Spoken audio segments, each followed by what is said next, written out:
রমজান মাসে রোজার গুরুত্ব। আসসালামু আলাইকুম প্রিয় দর্শক, আজকের ভিডিওতে আমরা জানব রমজান মাসের গুরুত্ব ও রোজার ফজিলত সম্পর্কে। রমজান হল আত্মশুদ্ধি, ইবাদত ও রহমতের মাস। তাহলে আসুন জেনে নিই এই মহান মাসের গুরুত্ব। রমজান মাসের পরিচয়।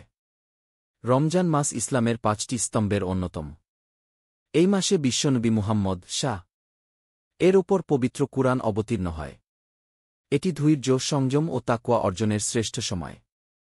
আল্লাহ বলেন, রমজান মাস যাতে নাজিল করা হয়েছে কুরআন, যা মানুষের জন্য হেদায়েত এবং সত্য ও মিথ্যার পার্থক্যকারী।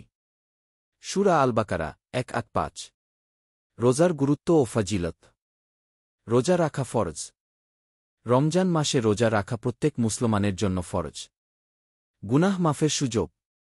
রাসূলুল্লাহ বলেছেন, যে ব্যক্তি ঈমানের সাথে ও সওয়াবের নিয়তে রোজা রাখে, তার আগের সমস্ত গুনাহ মাফ করে দেওয়া হয়।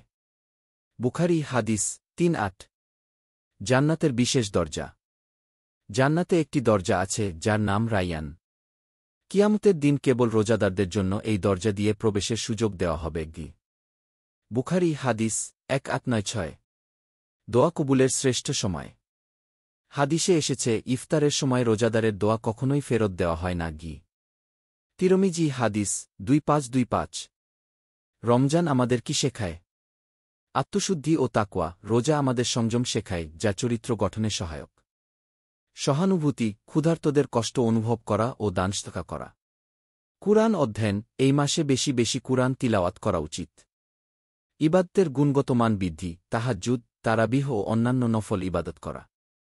শেষ কথা, রমজান আমাদের জীবনের শ্রেষ্ঠ মাস, যেখানে আল্লাহর রহমত, মাগফিরাত ও নাজাত লাভের সুযোগ রয়েছে। তাই আসুন আমরা এই মাসের প্রতিটি মুহূর্তকে ইবাদতে কাজে লাগাই এবং আমাদের জীবনকে পরিবর্তন করি। আপনারা রমজান মাস কিভাবে কাটাচ্ছেন? কমেন্টে জানান। এই ভিডিও ভালো লাগলে লাইক দিন, শেয়ার করুন এবং আমাদের চ্যানেল সাবস্ক্রাইব করুন।